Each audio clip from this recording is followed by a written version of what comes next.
रामायण सबने पढ़ा भी है और बहुत से लोगों को पता भी है रामायण के बारे में। जैसे राजा दशरथ, उनकी 3 रानियां कौशल्या, कैकेयी और सुमित्रा, उनके 4 पुत्र राम, लक्ष्मण, भरत और शत्रुघ्न, सबको पता है। लेकिन क्या आपको पता है कि शांता कौन थी और शांता किसकी बहन, किसकी पुत्री और किसकी पत्नी थी, और इनकी पूजा कहाँ की जाती है?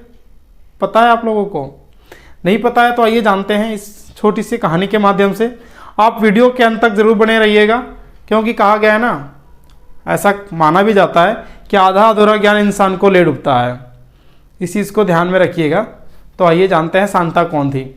शांता जो थी वो राजा दशरथ और कौशल्या की बड़ी पुत्री थी, जिन्हें अंग देश के राजा और अंग देश के जो राजा थे रोमपद और कौशल्या की बड़ी बहन वर्षणी ने गोद लिया था। एक दिन की बात है, एक समय की बात है, जब राजा रोमपद और कौशल्या की बड़ी बहन वर्षणी अपनी बहन कौशल्या से मिलने के लिए अयोध्या आई थी। तब रोमपद बहुत दुखी थे, क्योंकि उनकी कोई संतान नहीं थी। तब जब राजा दशरथ ने देखा, तब पूछा उनसे, रोमपद से, और रोमपद की कहानी जब राजा दशरथ को मालूम पड़ा, तब वो बहुत दुखी हुए और उनको गले से लगाया और बोला, आप चिंता ना करें, टेंशन मत लीजिए। तब राजा दशरथ जी ने अपनी बेटी शांता को गोद दे दिया, दान दे दिया राजा रोमपद को, जो अंग देश के राजा थे। राजा रोमपद अपनी पुत्री शांता और अपनी पत्नी वर्षणी के साथ अंग देश को वापस चले गए, और इस तरीके से शांता जो थी वह अंग देश की राजकुमारी हुई।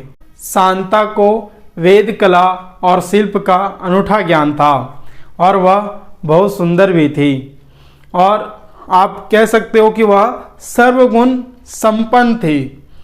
एक दिन राजा रोमपद और शांता में वार्तालाप, बातचीत चल रहा होता है। वो दोनों बातचीत में बहुत ही व्यस्त होते हैं।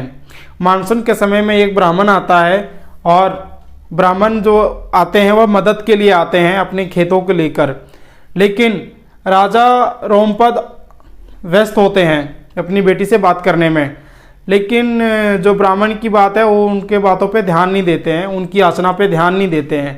तो ब्राह्मण जो है वो अपनी मर्जी से वहाँ से चले जाते हैं।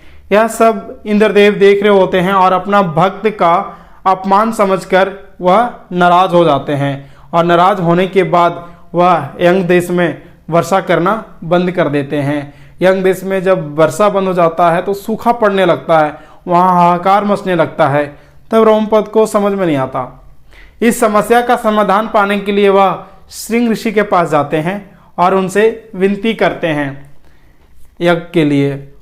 यह विनती को स्वीकार करते हैं श्रृंग ऋषि, और श्रृंग ऋषि अपने अनुसार उनके आज्ञा अनुसार यज्ञ देश में यज्ञ करवाते हैं।